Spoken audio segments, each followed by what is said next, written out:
Check out the Burj Khalifa's incredible 46 miles per hour elevator, the fastest in the world. The Burj Khalifa in Dubai is home to the world's fastest elevator, reaching speeds of 46 miles per hour. Designed by Hitachi, the elevator system consists of 57 elevators, including the world's highest traveling elevator at 1,654 feet. To withstand extreme speeds, the elevator's rails are made of high-strength steel, and its cars are pressurized to reduce air resistance. The elevator can transport passengers 124 stories in just 57 seconds, making it the fastest in the world.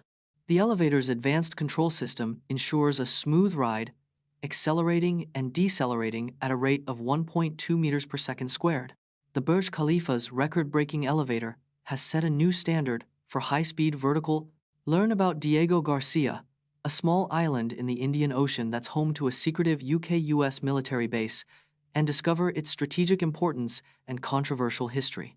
Diego Garcia is a small atoll in the Indian Ocean, part of the British Indian Ocean Territory. The island is home to a joint UK-US military base, established in the 1972. The base is strategically located, allowing it to project power across the Middle East and Asia. The island's original inhabitants, the Chagosians, were forcibly removed in the 1960s and 1970s. The UK and US used Diego Garcia for military operations, including drone strikes and naval deployments. The base's existence has been shrouded in controversy, with human rights concerns and secrecy surrounding its activities. Explore the principles and benefits of geothermal heating systems, including their high efficiency, low emissions, and long lifespan, and learn about the installation process and costs. Geothermal heating harnesses the Earth's natural heat, maintaining a consistent temperature of around 50 degrees Fahrenheit at 5 feet underground. These systems can be up to 4 times more efficient than traditional HVAC systems, saving you money on energy bills. Geothermal heating produces zero emissions, making it an environmentally friendly alternative to fossil fuels. A typical geothermal system can last for 20 to 30 years, with some units lasting up to 50 years or more. Installation costs vary, but a typical system can cost between $10,000 to $30,000, depending on the size of your home. Google Stadia, a cloud gaming platform, was shut down just 3 years after its launch in 2019 due to poor sales and lack of user engagement. Google Stadia was launched in 2019 as a cloud gaming platform to rival major gaming consoles. Despite big investments, Stadia failed to gain significant traction and user engagement.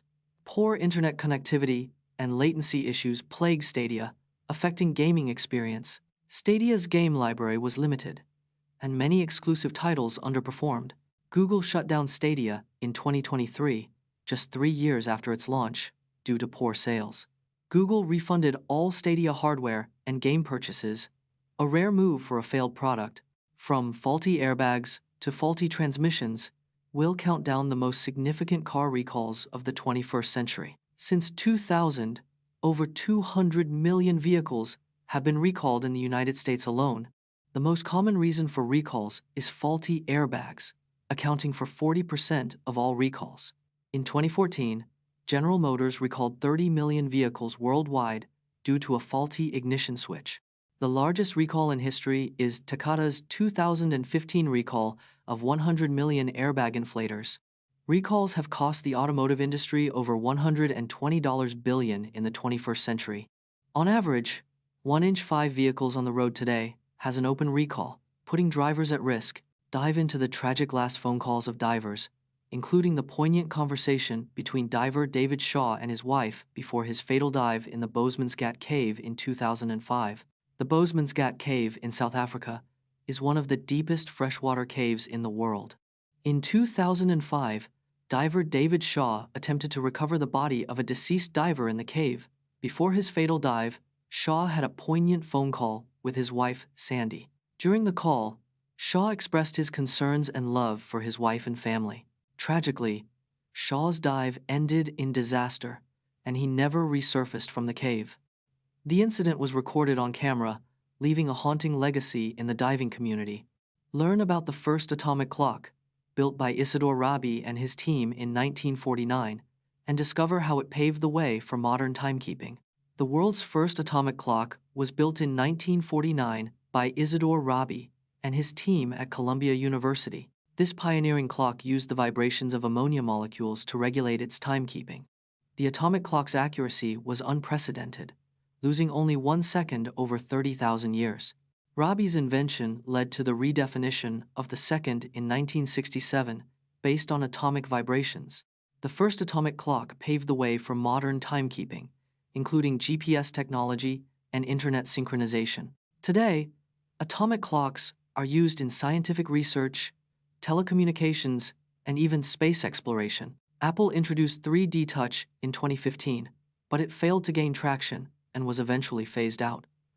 Apple introduced 3D Touch with the iPhone 6s in 2015, touting it as a revolutionary feature.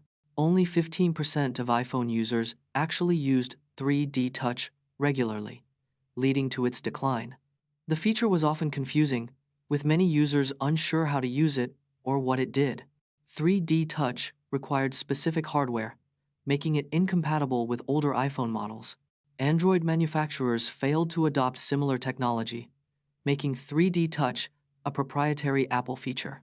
In 2020, Apple officially removed 3D Touch from new iPhone models, replacing it with haptic touch. The Bikini Atoll is a tropical paradise, but it's also home to a sunken fleet of radioactive ships. The Bikini Atoll was once home to over 600 islanders before nuclear testing began in 1946. Between 1946 and 1958, the U.S. detonated 23 nuclear bombs at the atoll, including the largest ever test, Bravo. The Bravo test released 1,000 times more radioactive material than the Hiroshima bomb, contaminating the entire atoll. Today, the sunken fleet of radioactive ships remains at the bottom of the atoll's lagoon, a graveyard of nuclear waste.